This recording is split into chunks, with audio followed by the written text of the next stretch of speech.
इस ऐतिहासिक विश्लेषण में आप सभी का स्वागत है। आज हम इतिहास के पन्नों से एक बेहद ही दिलचस्प और सच कहूं तो काफी नाटकीय कहानी निकालने वाले हैं। ये कहानी है ईस्ट इंडिया कंपनी की। जरा सोचिए, जो कंपनी शुरुआत में गिड़गिड़ाकर व्यापार के अधिकार मांग रही थी, वो कैसे रातों रात एक ताकतवर क्षेत्रीय सत्ता बन बैठी। सत्ता और मुनाफे की इस भूख ने कैसे पूरे भारतीय उपमहाद्वीप का भविष्य बदल दिया। आज हम इसी सफर को डिकोड करेंगे। तो चलिए जल्दी से देख लेते हैं कि आज की इस चर्चा में हम किन पड़ावों से गुजरने वाले हैं। हम शुरुआत करेंगे बंगाल में अंग्रेजों के शुरुआती संघर्ष से। फिर देखेंगे कि उन्हें कौन सी नई कानूनी शक्तियां मिली।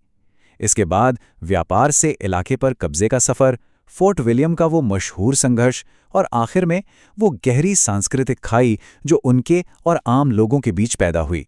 चलिए अपने पहले पड़ाव से शुरुआत करते हैं, बंगाल के लिए शुरुआती संघर्ष और मद्रास के साथ इसकी एक दिलचस्प तुलना। अगर हम अंग्रेजों के शुरुआती दिनों को देखें तो मद्रास और बंगाल के हालात में जमीन आसमान का फर्क था। मद्रास में तो उनका काम बड़ी आसानी से बन गया था।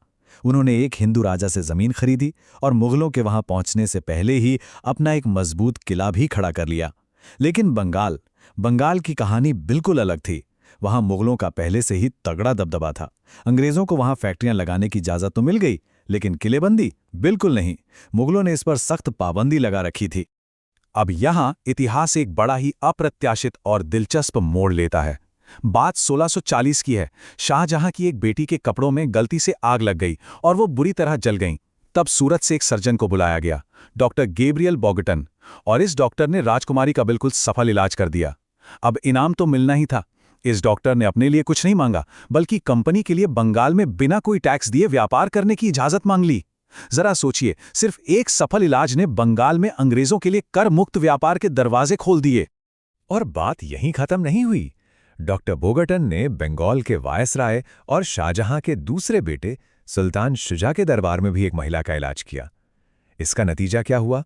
1651 तक सुल्तान शुजा ने अंग्रेजों के हक में एक फरमान जारी कर दिया।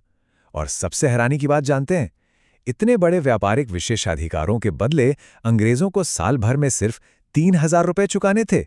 जी हां, सिर्फ 3000 रुपए का सालाना फिक्स पेमेंट। अब आते हैं अपने दूसरे भाग पर, नई शक्तियां देने वाले चार्टर्स और कैसे इस कंपनी का संस्थागत ढांचा तेजी से बढ़ने लगा। ये वो दौर था जब अंग्रेजों की ताकत बहुत तेजी से बढ़ रही थी। 1657 में क्रॉमवेल के चार्टर ने कंपनी की आर्थिक मुश्किलों को सुलझाने के लिए अलग अलग जॉइंट स्टॉक्स को मिला दिया। लेकिन असली खेल शुरू हुआ 1661 में, जब चार्ल्स द्वितीय ने कंपनी को दीवानी और आपराधिक न्याय करने की शक्ति दे दी। और 1683 आते आते तो तस्वीर ही बदल गई। एक नए चार्टर ने कंपनी को सीधे तौर पर युद्ध छेड़ने, शांति समझौते करने और अपनी सेना खड़ी करने का अधिकार दे दिया। तो अब जरा इन शाही शक्तियों पर गौर करिए। लंदन के ये व्यापारी अब भारत में एक तरह से अपना खुद का एक मिनी राज्य चला रहे थे। उन्हें अपने सिक्के ढालने की इजाजत मिल गई। अपने अधिकार क्षेत्र में रहने वाले सभी अंग्रेज नागरिकों पर पूरी न्यायिक शक्ति मिल गई। यही नहीं, भारत में गैर ईसाई ताकतों के साथ युद्ध या शांति करने और यहां तक कि अपनी सेना को हथियार देने और ट्रेनिंग देने का भी अधिकार मिल गया। मतलब साफ था, अब ये सिर्फ कोई आम व्यापारी नहीं रह गए थे। और यहीं से शुरुआत होती है हमारे तीसरे पड़ाव की, व्यापार से क्षेत्र तक का सफर। यानी एक ऐसी कंपनी जो अब अपने आप में एक राज्य बन चुकी थी।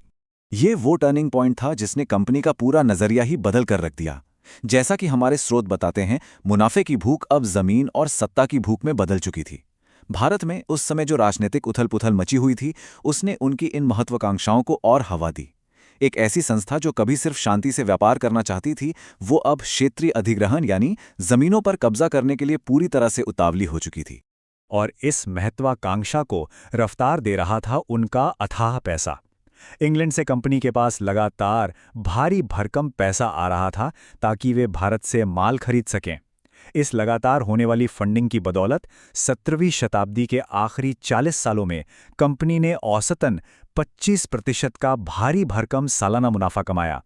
सोचिए, 25%।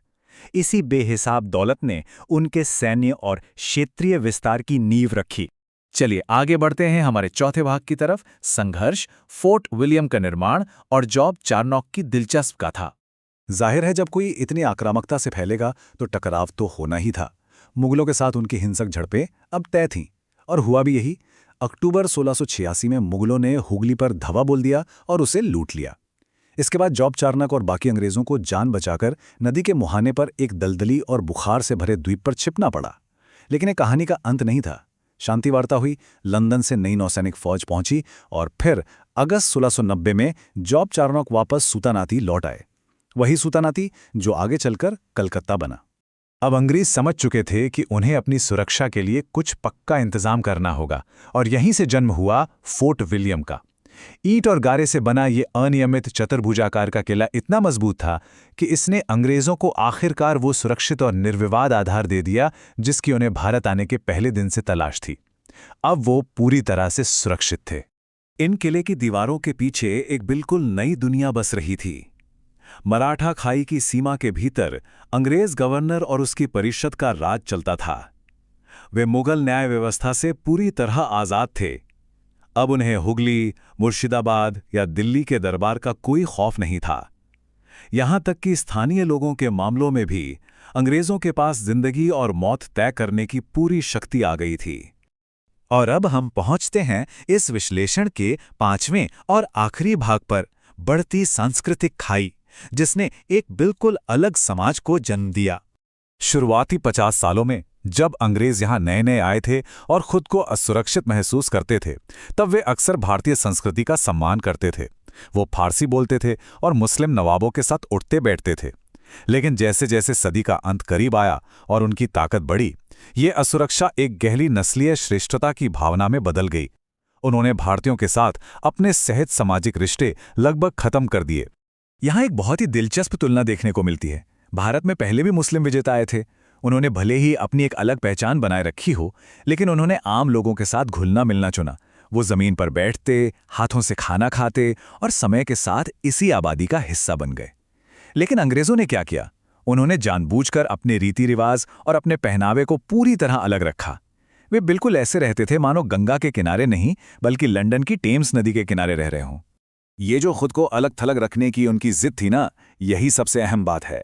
दोनों संस्कृतियों के बीच एक पार ना की जा सकने वाली खाई बन गई। जिस समाज पर वो राज करने वाले थे, उसी समाज में घुलने मिलने से उनका ये सख्त इनकार उन्हें स्थानीय आबादी से बिल्कुल अलग थलग कर देता था। अपनी श्रेष्ठता के अहंकार में डूबे हुए ये अंग्रेज अब स्थानीय लोगों की नज़र में सिर्फ एक आश्चर्य या अजूबा बनकर रह गए थे। अपनी इस चर्चा को समेटते हुए हमें खुद से एक बहुत ही गहरा सवाल पूछना चाहिए। क्या अंग्रेजों का ये जानबूझकर बनाया गया शुरुआती सांस्कृतिक अलगाव ही वो टर्निंग पॉइंट था? क्या इसी अलगाव ने उस मनोवैज्ञानिक खाई को खोदा जिसने आगे चलकर सदियों के औपनिवेशिक शोषण की नींव रखी? एक छोटा सा व्यापारिक गुट कैसे ताकत और अहंकार के एक ऐसे ढांचे में ढल गया जिसने भारत का पूरा इतिहास ही बदल डाला? इस सवाल के साथ मैं आपको सोचने के लिए छोड़ता हूं। आज के इस विश्लेषण में हमारे साथ जुड़ने के लिए बहुत बहुत शुक्रिया।